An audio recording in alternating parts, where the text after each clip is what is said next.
with a rate cut by the Fed, will that change the timing of Quad 4? Like that, maybe some people don't understand how that changes the timing. Yeah, absolutely. So that's a good question. I'll separate that into two parts. Eric, go to slide 6.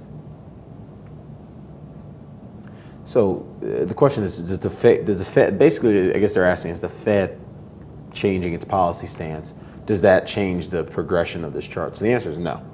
Not unless we see enough inflation to move the entire chart to the right, which means inflation is likely accelerating as a function of rising commodity prices or accelerating annualized gains in commodity prices. Rather, that currently is not the case now. So this chart's refreshed as of this morning. We're still tracking narrowly in Quad 4 for Q4, or for Q3 rather, for the third quarter of 2019, coming out of Quad 2 and then back into Quad 3 for Q4 and Q1, most likely. But as it relates to the Fed, so the Fed can have an impact on the direction of this chart. On growth, it'll be more than likely a 6 to 9 month lag. But on inflation, particularly reflation, as it relates to commodity markets, that can be very coincident. So yes, the Fed can have an impact on that, but we have not seen that impact thus far. If anything, we continue to see commodity price disinflation and deflation rather sort of feed into our estimates. Our estimates continue to sort of inch lower and lower as we over the last couple of months. And then lastly, on slide one, we'll end with this on slide 125 and 126, Eric. So I went back and everyone's living in fear of this rate cut. Certainly on the short side of some of these Quad 4 sectors and style factors. Why live in fear of a rate cut? Like, we know that if the Fed cuts interest rates, it's positive. It's a positive thing for the markets, better than them not cutting interest rates. So this we know. So if you go back and look at, there's been 11 rate cutting cycles since the Fed. So the Fed has started to explicitly target the Fed funds rate as its main policy sort of tool back in October of 1982. Since October 1982, there have been 11 explicit easing cycles. If you look at the performance of, something like the S&P 500 3 months out from the initial date of the initial cut, that's up 5.8% on average. Or the median is actually, the median is 5.8% median return. So that's good, that's positive. If you go back to the table on slide 125, there we go. Yeah, but it's not just about is the market up or not. It's again, this entire exercise. No one is subscribing to us to get me to tell you to buy the SPY or sell the SPY. Certainly no professional investors. They could care less about our market call. What they want to know is how we think sector and style factor performance is likely to rotate within the markets, because these obviously are, they have mandates to remain fully invested. You look at from the date of the initial cut, you look at 3 months out from there. Low beta min vol has a median positive return of 8.5%, i.e. low beta min vol, the same low beta min vol we like on the long side in Quad 4.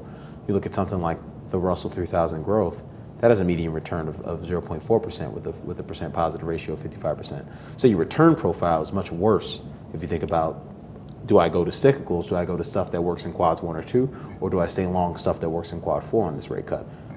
History would suggest you stay long of stuff that works in Quad 4 on the rate cut. If you broaden that out to fixed income markets, what works better when 3 months out from the initial rate cut? Is it long bonds? Is it IG credits? High yield credit? It's in that order. So the long bond has a median 3 month out return of 5.3% with a 91% positive ratio over the 11 rate cutting cycles, or over the 11 rate cutting cycles we've seen since October 1982. IG credit, that's 3.8 with a 100% positive ratio. For high yield credit, that's 2.8. So you're almost doubling the return of high yield credit if you just stay long the long bond. That's not to say that high yield credit is going to have it go down.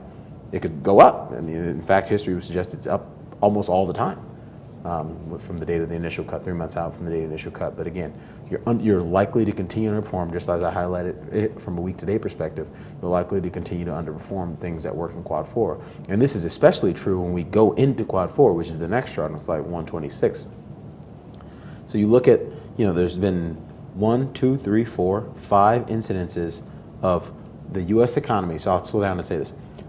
If you go back and sort of isolate those 11 the date of the 11 initial rate cuts in those 11 rate cutting cycles we've seen since October 1982, 5 times the U.S. economy landed in Quad 4 3 months out. So the U.S. economy was in Quad 4 3 months out from that date. what is the median return of all these different macro factor exposures 3 months out when the economy is in quad 4. If you look at the S&P 500, it's 0.8%. It's the worst of the 4 quadrants. S&P 500 low beta, 6.6% versus Russell 3000 growth down 10.1%.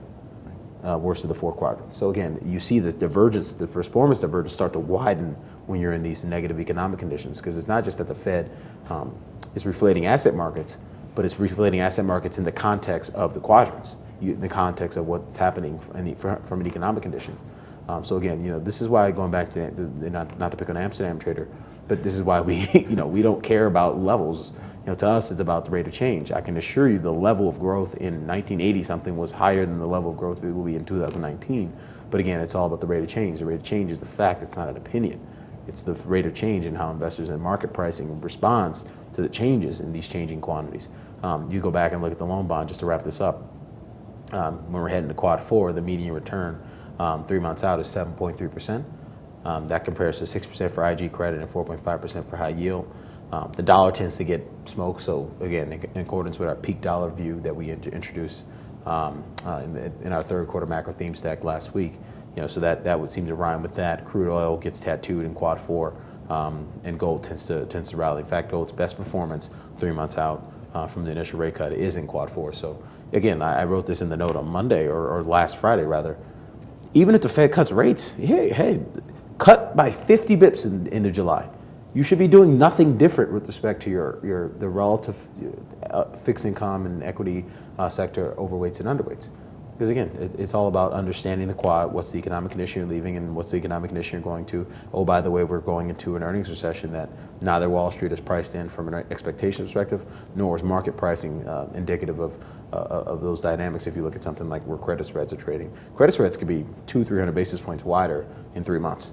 And we would say that's actually a probable outcome rather than impossible or improbable outcome. So that we'll leave it with that.